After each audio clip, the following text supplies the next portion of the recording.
Welcome everyone to the EasyPower Thursday webinar series. My name is Jim Chastain. I'm your host for today's session. In this series of webinars, we try to focus in on matters relevant to electrical safety and technologies that have a role in that topic. And our guest speaker today is going to dial into one of those areas. And before I introduce Justin, I'd like to as we're in the habit of doing, run a couple poll questions to get some feedback from the audience. And as usual, there's no liability or downside, strictly trying to get your opinion on a few of these topics. So the first is, do you have the responsibility for planning a maintenance outage in your facility or in related facilities?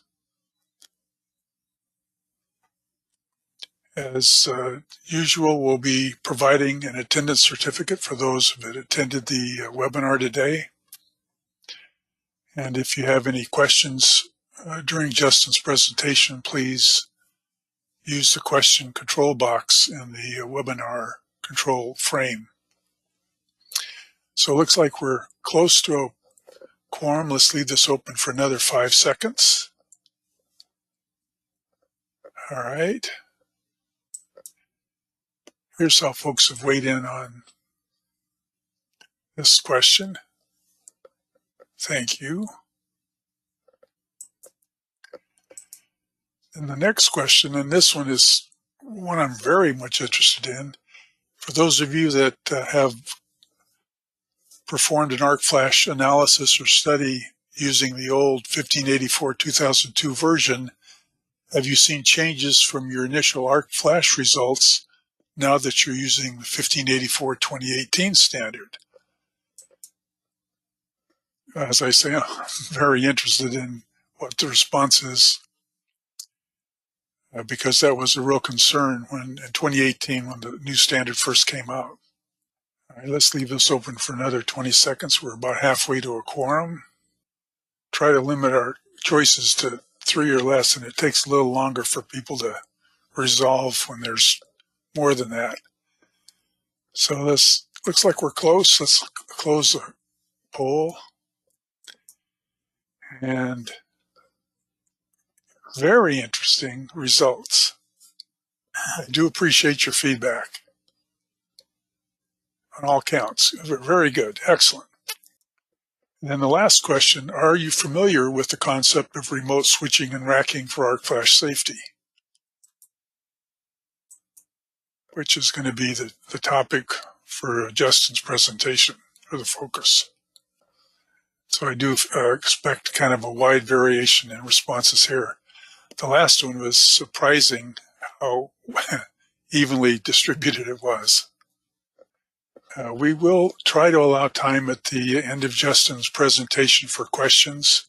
If we don't get to all of them, we'll follow up on email with a Q&A list. So by all means, utilize the question box for submitting. So let's see how we've responded here. Excellent. All right. With that, I'd like to hand the baton over to Justin Gall with CBS ArcSafe. Give me just a minute to kind of pass him the baton. Good deal. Thank you, Jim. I appreciate the introduction. Very interesting on the poll questions. Kind of fascinating, really. So that was good intelligence. So good afternoon to everyone here on the East Coast where I am, and good morning to everybody on the West Coast and everyone in between. I'm glad you're with us and excited to be here today. Jim, thank you for the invitation to be back with EasyPower, and excited to jump into this topic. So today we're talking about going the distance for arc flash safety. And my name is, again, Justin Gall. I'm the business development manager here at CBS ArcSafe, formerly with a company called Martech, which was the company that made the product, if you've heard of it, called Chicken Switch. And ArcSafe acquired us in 2018, and now we're one big company with a couple of different design philosophies. We're going to touch on that today with regard to how we design our product. But we want to review some of the key concepts of arc flash safety. We'll talk about the different classes of equipment that we address, and again, cover the control switches and motor control centers, circuit breaker operators, and remote racking. Essentially, at the root of what we do, we exist to isolate people from arc flash hazards. Our goal is to get people away from the hazard, to create distance as a tool to isolate people from the hazards. And we do that because when you have an arc flash fault, as you see in this illustration, you have a certain amount of energy at the front of the switchgear, which we have here illustrated as energy equals 1, that's the original distance. And as you get further away from an incident or the source of an arc flash, the incident energy decreases exponentially. So at twice the distance, you can cut the energy down to around a quarter of what it originally was at the front of the panel. And if you get even further away from that, then you can be well outside the arc flash hazard boundary and really reduce the risk to humans in the operation of your switchgear. The way we do that is by designing devices for remote switching and racking. So in the picture here, first the illustration, we see a drawing of a person standing in the middle of a switchgear lineup, utilizing a device, a remote switching device, to get themselves outside the arc flash hazard boundary while they switch or operate a breaker. And in the picture is one of our remote racking devices and a gentleman with a wireless operator for that racking device. And that can get them up to 300 feet away from the racking operation that is going on there with the cart. So let's talk a little bit about the key concepts around arc flash. What is an arc flash? And I'm sure most of you are familiar with this if you're talking to EasyPower and come to these on a regular basis, but it's a flashover. It's a potential dangerous sudden release of energy, an explosion caused by an electrical fault, typically phase-to-phase or phase-to-ground connection. And if we look at this very familiar hierarchy of hazard controls, as you well know, the best thing you can do is eliminate a hazard. And we emphasize that and we promote that whenever possible. The least effective method for any hazard is wearing PPE and remaining in close proximity or within the hazard area while you're operating or performing the work. And we like to illustrate this chart because it shows that right in the middle of elimination of PPE falls things like engineering and administrative controls. And really the use of our device is sort of involving all of this, because it is an administrative control to decide and to put into practice in your companies the use of things like remote racking and remote switching where it's necessary as the engineer control to isolate people from the hazard. I love this chart. It's just a great illustration of why we exist and the value that we bring to the market and the safety we add to our workplaces. So what are some key concepts and what usually causes electrical arcing? Well, one is unfortunately inadvertent contact. And a lot of times that has to do with an underrated voltmeter or something going in to live switchgear or something that someone didn't realize was still live and they have that inadvertent contact. There can be loose connections, installation failures, poorly maintained equipment, voltage transients for unsuccessful short circuit interruption.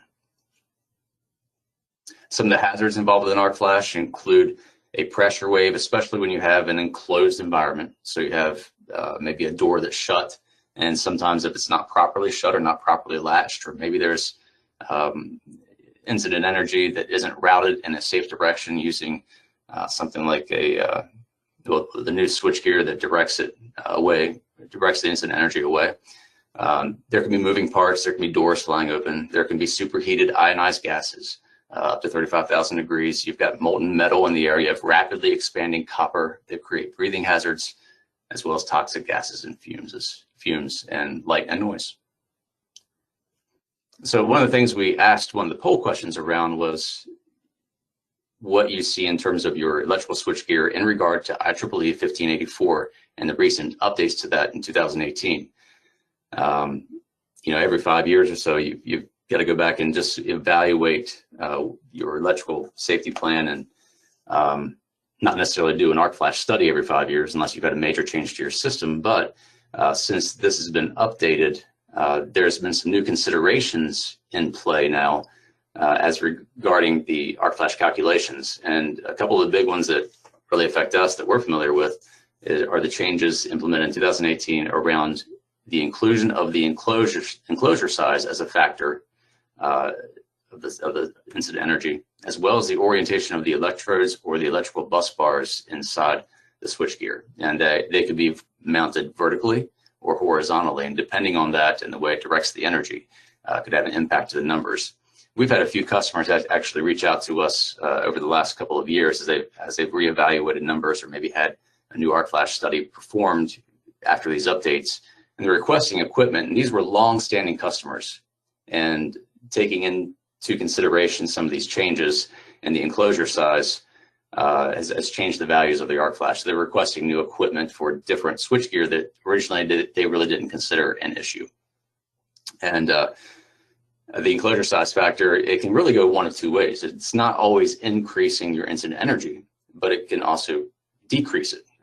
For example, if the enclosure is there's a variety of factors, but if the breaker is inside an enclosure that is larger than 20 by 20 by 20, which that measurement was kind of used as the standard for the 1584 before 2018, it was 20 by 20 by 20 as a standard measurement.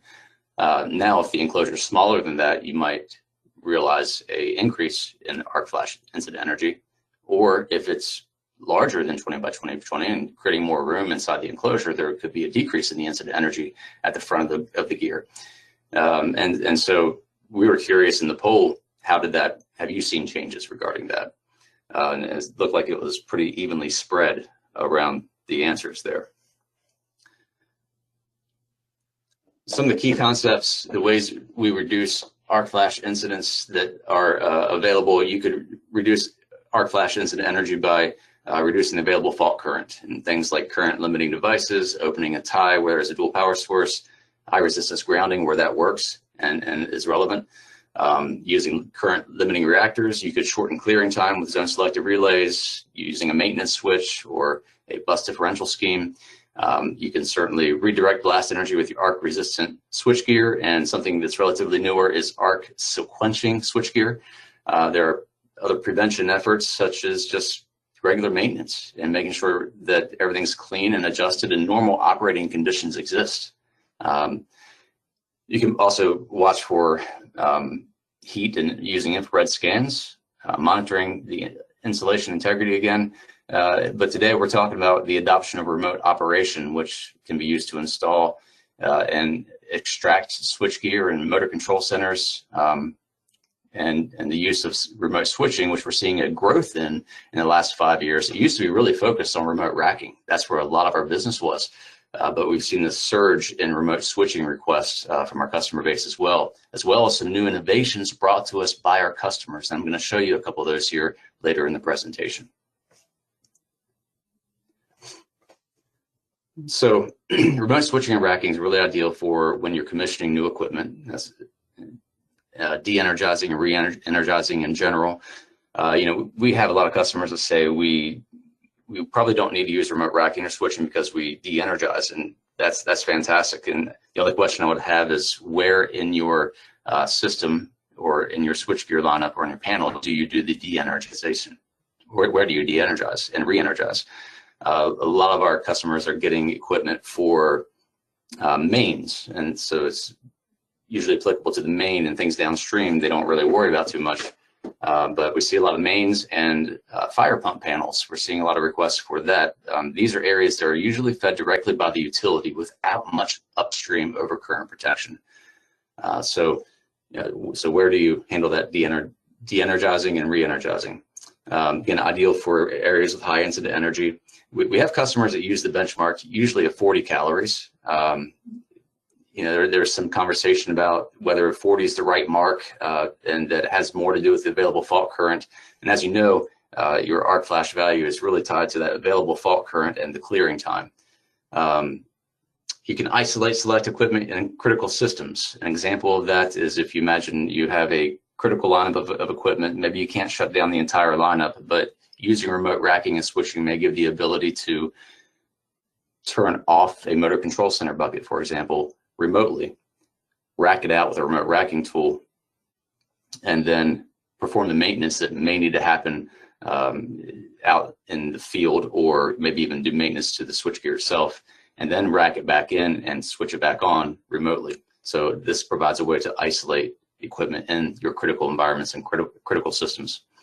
And again, whenever normal operating conditions aren't present, there are a lot of places we go to where we see dirty equipment. We maybe look at stickers and find out that it really hasn't been serviced on the regular intervals as it should have been. And so it's outside that normal operating condition. And when that's present, remote racking and switching is probably a really good way to go about handling your energization.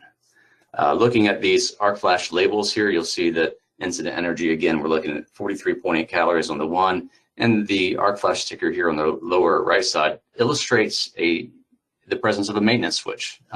You see with the maintenance switch, which is RELT is an acronym regarding the maintenance switch, but when it's turned on, it's 22 inches arc flash boundary. When it's off, it's 216 inches of arc flash boundary, and the incident energy is 46 versus 1.6 calories. So just a couple of examples there. When we're walking through a customer location, we're looking for these arc flash stickers to see what kind of incident energy they're dealing with. And I can tell you that there's sometimes situations where you walk through and these stickers are present, but the people operating the equipment really have no idea about what they've got in front of them or what they're dealing with. I was at an operation one time up in Minnesota, and the operator there they had over 100 calories on one particular breaker, and I asked them what their procedure was for working with that and turning it on and off, and he just looked at me like, "What do you mean?" And so, sometimes I find that even the people working in the plants have no idea about what they've got regarding these stickers and the incident energy present. So as we look at the types of equipment and solutions we bring, things you'll hear us say is these acronyms. You have RSOs, remote switch operator. That is this orange box that you see here. That serves as a control module and a power unit to a variety of remote switch actuators, which is this silver device in the middle. This is actually a charge trip close device. So it can charge a breaker charging handle. It can push trip and close with the solenoids on the buttons. An RRS is a remote racking system. This tall blue cart device, that's a universal remote racking system. This motor goes up and down on this slide and can really be adjustable and used for any low and medium voltage circuit breaker that has a rotary style racking mechanism. We have remote switching kits, which is the company that is where I'm located here at ArcSafe in Charleston, West Virginia. We make the devices you see here, usually for very common circuit breakers. These are charge and trip operators only. And then we have our RS3 series, which are these small racking devices here, just a portable way to get up and down a flight of stairs instead of maybe carrying a large racking device like the RRS1 that you see in the corner. So these portable units are lightweight, can easily be carried around to various locations, and they're application specific. So there's one of these for almost every breaker out there. We have solutions for any switchgear in North America, and if we haven't seen it yet, we will design it. We're excited to work with everyone on their energy needs. So looking at RSKs, remote switch kits, again, lightweight, highly portable, magnetic attachments, no modifications needed to the switchgear. We just walk up, attach with a magnet, do the operation quickly, walk away, and you take it to the next place that you need that. They're designed with a plant operator in mind. This one in the picture is for a pistol grip control switch. That's our original model, CS01. And that fits about 80% of the control switches out on the market. This looks like it is over top of a lineup of DS circuit breakers. Typically, these control switches are mounted above or next to the breakers themselves. This is a look at what comes in these types of kits. We have, we partnered with Milwaukee a couple of years ago, and now we have the M18 available to utilize with our MCC operators as well as our control switch operators. But everything that you need comes in the kit. So you get a cable in this model. This is a NW breaker operator for Schneider Square D NWs. You have a controller, Pelican carrying case. Again, really lightweight, really convenient. Our designs are pretty intuitive, real simple. Two-handed operations, you hold an enable button down and push on or off or trip close, depending on the breaker. Some are operated with AA batteries, and again, the new models are available with Milwaukee M18. We tried to design these things to always have an alignment feature, so it becomes very intuitive in the way that you attach and use it. So here we're looking at a Snyder Square D Master Packed NW breaker, and this is on the right side is the footing of this frame, and this little black piece here is made out of Delrin. It will go right in underneath of the charging handle on this Master Packed NW, and so there's no question, no thinking about how do I set it up, how do I put it on, because there's usually a alignment feature to make that very intuitive and easy to use. Looking at control switches again, typically found on low and medium voltage switchgear, 480 up to 15 kV, found on both insulated cases and air circuit breakers, and typically mounted on the switchgear panel and close to the breaker. Our new model has, again, the M18 battery. It's a wireless operator. It gets people up to 100 feet away. And if you're familiar with this, it looks like 48% of people were familiar with this type of solution. This one cuts the cord, if you will, and allows you to use it wireless, again, with the Milwaukee battery. So that's become our #1 selling unit because it's so universal, and these control switches are almost everywhere. And the Milwaukee Edition has been something that our customers have really liked, as well as the wireless feature where you don't have to deal with 30 or 50 feet of cable. Again, looking at the alignment feature, this type of device fits right over the black escutcheon plate and then snaps on magnetically and is ready to operate the breaker within seconds. Common control switches we have these devices for include electro switch, really any switch that you have out there. There's a couple of exceptions where you maybe have to pull on the switch first and then get it into a position where you can turn it. We don't have that capability on these style devices, but in ArcSafe, we do have that solution available.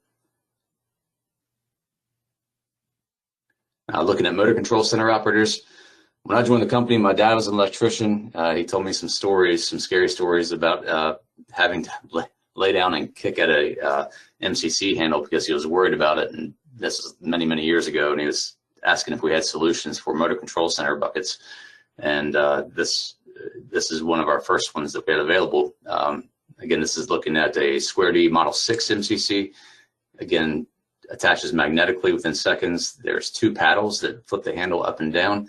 And again, using the radio remote, you hold enable, push on and off, and it's really quick and easy to go. Some of the most common breakers or MCCs we do this for include Allen Bradley, just about everything that they've got, Square D, Siemens TiaStar, and we also have a solution available for every other type of MCC out there through ArcSafe. Looking at motor control centers, again, here's a very common switch. You've got the F2100 series MCC that was originally Westinghouse, now Cutler Hammer has that design. We handle all the sizes of those buckets. And on the right side, again, is Allen Bradley MCC. And this is the one with the Secure Connect, which is one of the newer models. We make the remote racking device for that, as well as the remote switching device that you see here in the photo. Looking at breakers, this is a pretty common breaker out there. This is the Magnum DS by Cutler Hammer. And then on the left is our device for that. And again, looking at the alignment feature, you see the black Delrin plate. It is spring-loaded and fits right into the face of that breaker with cutouts, so you can see the windows and cutouts where the buttons can be pushed with our linear actuators. So again, a really simple operation. Alignment features there to help you out. Just flip 2 magnets and it's ready to go. There's another illustration. You can see how the linear actuator pushes the close or trip button. Most popular models for these types of devices are Magnum DS, the DS breakers, Snyder Square D NWs, the GE Power brakes. We have a single push button actuators. I have a photo of that coming up, and Siemens RL breakers. All of these types are cabled still. They're not available to wireless Milwaukee batteries, but they come with 30 and 50-foot cables. Most incident energies and arc flash distances are okay with 30 feet, but we always leave it up to the customer to evaluate how much space they need and how much distance they need. But we have 30 and 50-foot cables available for these. If you have to be further away, you can actually connect the cables and get up to over 100 feet away if necessary. So there we were looking at remote switch kits. Now we're looking at remote switch actuators. And again, the actuator is the device here on the right, and the RSO, which is the operator, is the orange box on the left. And again, that serves as the control module as well as the power source for the actuators. And one RSO like this would work with several different actuators to handle a wide variety of breakers that could be in your facility. This one in particular I have here, I believe is our RSA12, and that is a charge close trip device. That means it's capable of pulling the handle to charge the spring inside the breaker, and energize that, if you will, and then hit close, and that releases the spring, slams shut the contacts inside the breaker.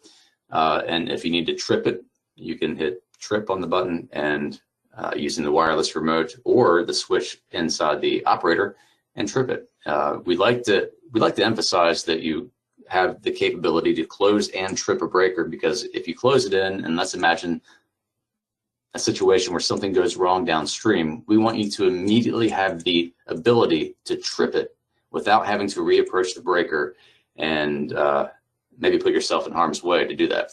Another thing I'd like to point out is, we're not trying to market our products as a replacement for PPE. By all means, you need to have the PPE. If your policy says you should be dressed when you open up a cabinet or something, you have to have that PPE. We are an added layer of safety to the PPE. And the other part of it is if you're doing it correctly, you've got to check for you need to check for voltage before you go in and do any work on the breakers or do any of the maintenance. And so, check for if it's still live. You're going to need the PPE to do that, even after you use our equipment to turn it off. So PPE is still necessary. Again, we're not positioning ourselves as a replacement to it, but rather a added layer of safety. Looking at the types of solutions we bring, again, molded case circuit breakers. If you're familiar with these, they can take everything you've got sometimes to push these levers on these breakers. You sometimes have to put your palm up on the MCC or the molded case breaker, and you're pushing with all your strength and putting your body weight into it and leaning into the breaker to operate it. A device like this can add a real amount of safety, give you the safe distance between yourself and the breaker as you're operating it. These operate with 2 linear actuators that push that handle up or bring it back down.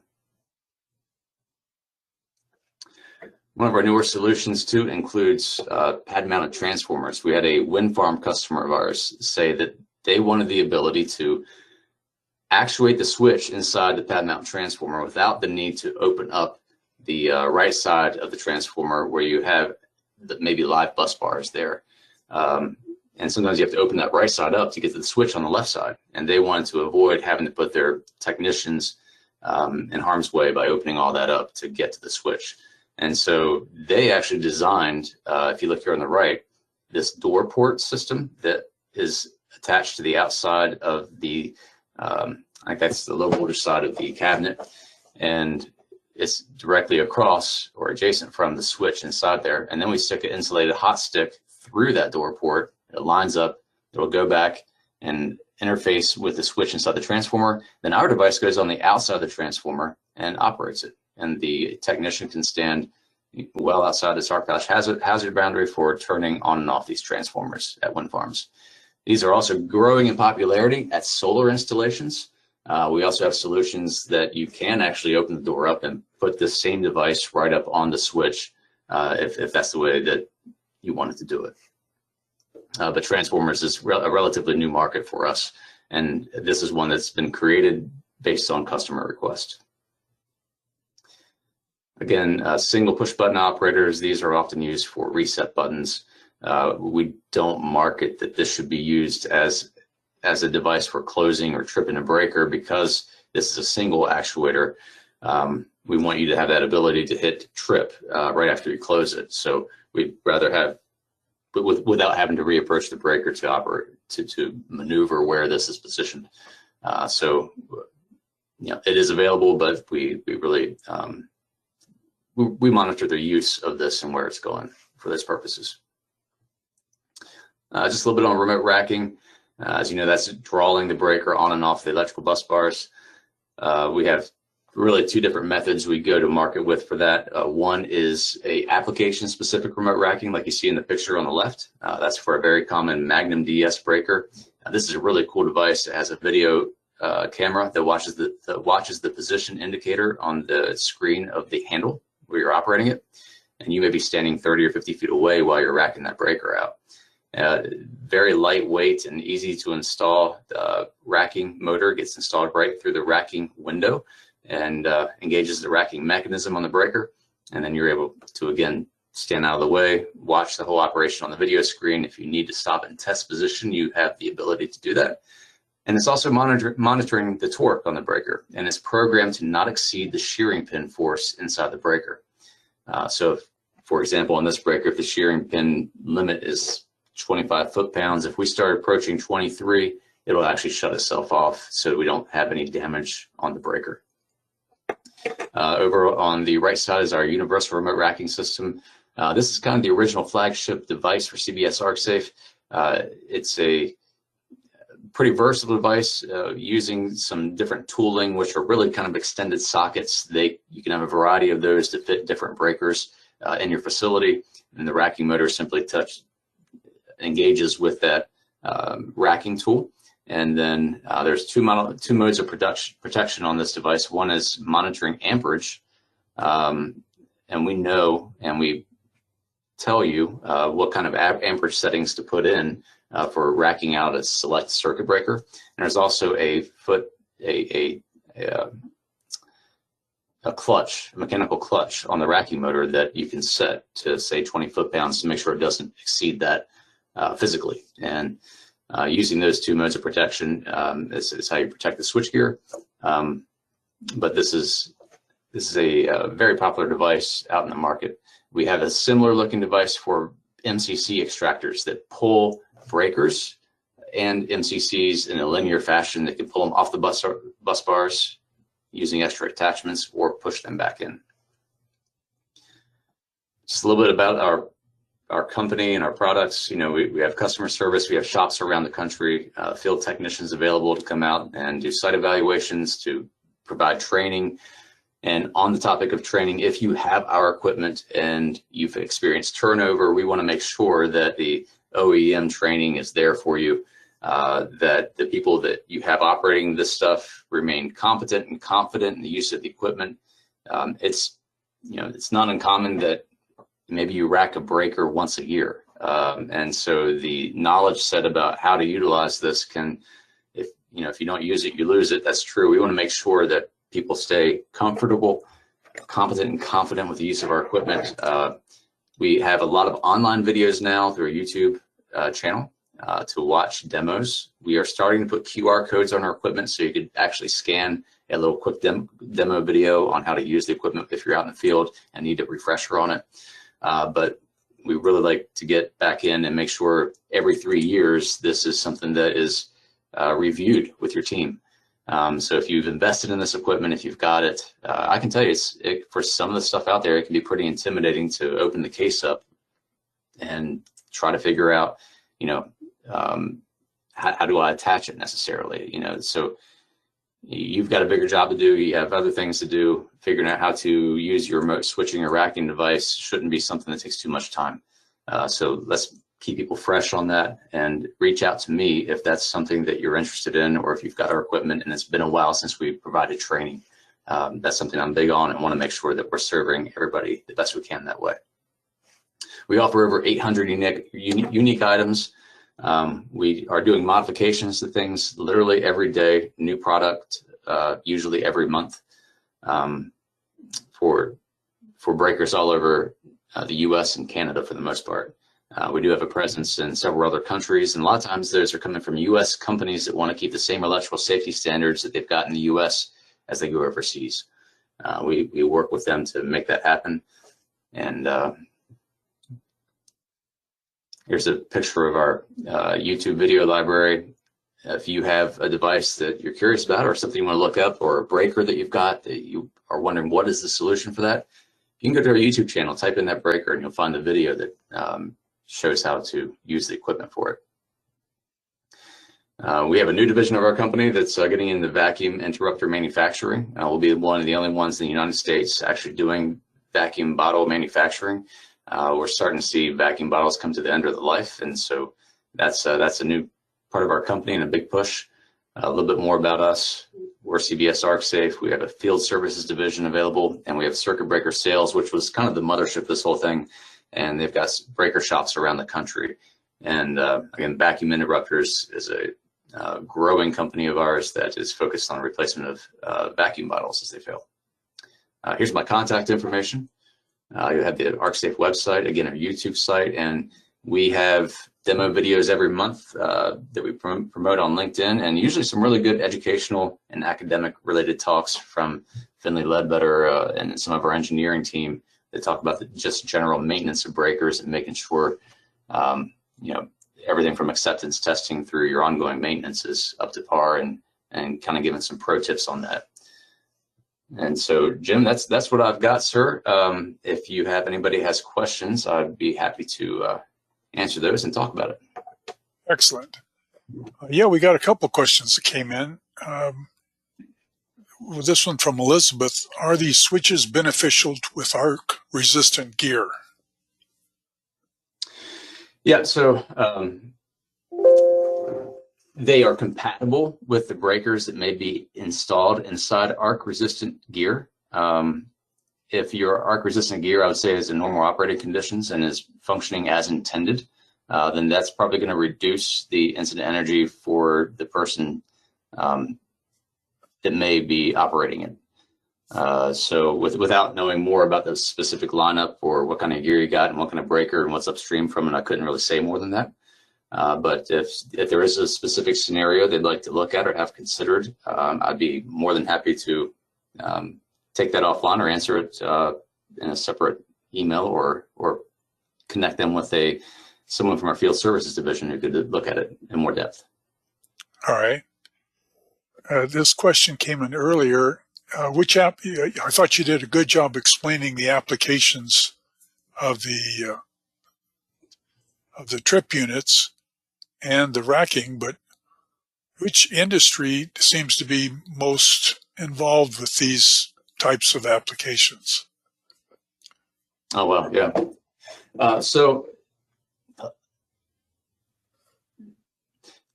I'm thinking through all the different industries that we serve, but oil and gas has been a big industry. A big growing industry right now has been distribution centers, who are addressing usually like a main inside their buildings. Data centers has been growing. It's really any place that draws a lot of power. So water, wastewater is a big industry. A lot of pumps running. A lot of all those pumps are connected to breakers and using a lot of power. So places where you've got three-phase, you've got I would say heavier industry, or even data centers, places that just use a lot of power. It's pretty ubiquitous. It's across the board. So that I'm not sure that this is appropriate for right now, but the question is, can you show how remote rack-in is done? Is it possible to run one of the videos, or is that something we should do individually? I can run a video. I don't know that I would be able to get sound on it, but I can pull up a video and sort of show that. Talk through it. Is remote racking as prevalent as remote tripping? In other words, do you get as equal applications, or is one have more in demand than the other? So that's a great question.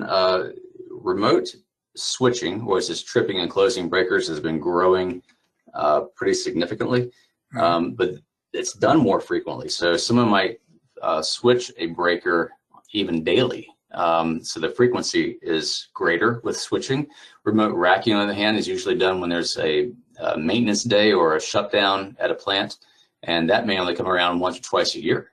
And that's when racking would take place, or if there's an issue and they need to rack it. So a lot of times it can even be two different people who are doing racking versus switching. Sometimes the racking is going to be electrical engineering, and switching is going to be an operator potentially. Yeah. And while you're looking up the video, the question is, can you provide a PDF copy of your presentation? It's something we could post on the website when we do post the video. Absolutely. All right. All right, so here's one racking video coming up. This is just one from our YouTube channel. Of course, there's a commercial here. We do not endorse this company necessarily. I'm going to try to advance this a little bit. So this is one particular style of racking device we have. This is the one with the video camera on it. This is for Magnum DS circuit breakers. You can see everything's compact and included in a case. He's pulling out all the parts. Here we have insertion. Now, right now he's inserting the racking motor into the breaker so that this can be racked out. So it slides in. There's a knob on the back that if you need to adjust the racking bolt on the front so that it engages better, you can do that. That's what he's got on the back there. And then there's a latch on the front. He's going to push it down. It's going to latch into the lockout tagout window on that breaker. And that's going to hold it securely in place. So attach the cables here for operating it. So one goes on the controller, the other one gets plugged into the power unit and control module here. This is run by lead acid batteries that are located inside the case.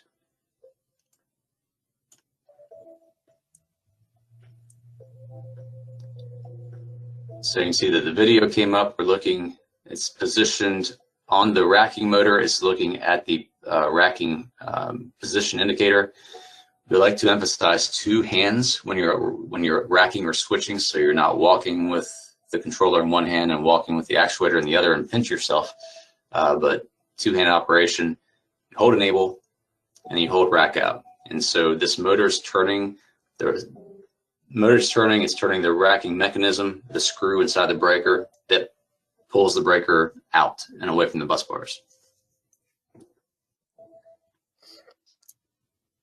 You can see here that it shows the disconnect position is illustrated here in the video. If you need to rack it in, and again, same operation, hold enable and hold rack in. You do this real time, so it's not push in and walk away. It's you hold it in while it's operating the whole time. So the question came in, what can go wrong during remote operation? Okay. Yeah, so that's a good question. So there can be things that go wrong during the racking sequence. A lot of time that has to do with the condition of the breaker itself. Equipment-wise, our equipment-wise, maybe you don't have a full battery charge on the device. You see it has indicator lights here on this device right here in the lower left corner that gives you an indication of the battery. It'll tell you if it's got low battery, but if the battery were low, that could go wrong. Usually about 6 to 8 hours of charging will give you probably about 10 good racks with that device in and out operations. It can also be used while it's plugged in. But other things that can go wrong typically with a breaker is if you have if the breaker's not been maintained. If the racking mechanism of the breaker it can get misaligned sometimes. Not necessarily because of use of remote racking or switching, but even during installation or maintenance over the years, there could be issues with the racking mechanism, and that would cause a problem that you would see illustrated during the racking sequence. So when I mentioned that we try to monitor the foot-pounds, we would see an increase in the torque being applied to the racking motor if there was a problem inside the breaker while it was racking. And then it's designed to stop itself if it detects that kind of problem. These are things that you can manually feel. Sometimes you might have a line of breakers, and let's say you're racking them all out. They might all rack out with the same general ease or same general feel, but you might have one that feels a little bit tougher to get off of the bus bars, or a little bit tougher to get back onto the bus bars. And that's the same thing the motor feels, but using the numbers and watching the torque being applied to it, you can actually tell what breaker may have an issue there. It could be a lubrication problem. There can be things that go wrong in the racking sequence if you have a poorly maintained breaker that maybe it hasn't been lubricated right. Lubricants over time, if they're not maintained, can get hard, and the finger clusters, even on the back of the breaker that spread out and grab onto the bus bars, they can become tough to get onto the bus bars, and you'll start seeing that over time if the breaker's not maintained well. We see that a lot with our equipment, and we can usually specify even what breaker may need maintenance based on the racking values that we see when they're going in and out. So it can actually serve as a good early indicator if you are monitoring from breaker to breaker how much torque it's taken to install it or pull it off the bus bars. So is there any routine calibration required for your equipment? There's not. No. There's really no routine calibration or anything required for it. The biggest thing that I think is we have people that buy the equipment, and again, where they use it maybe once a year or so, we like to make sure that the training stays maintained. That's probably the most important piece. I like to point out the NFPA 70E, where it says that your electrical safety training for special operations and equipment that you use, 70E says you should be reviewing that every 3 years. I think your remote switching and racking devices need to be a part of that cycle. And when we have customers, and I can tell you where people turn over and change over staff and new people come on board and they have that responsibility, but maybe didn't get the OEM training on it. It is possible, like using our universal remote racking device, if you're plugging in incorrect values, or if you don't set that clutch to the right torque, you could risk maybe, stripping something inside a breaker when it's being racked out or put back in. And, that's just making sure that the knowledge set is passed on adequately from person to person. But most of our switching and our individual application devices don't have that issue. But yes, it's no calibrations, just I would say stay on top of training.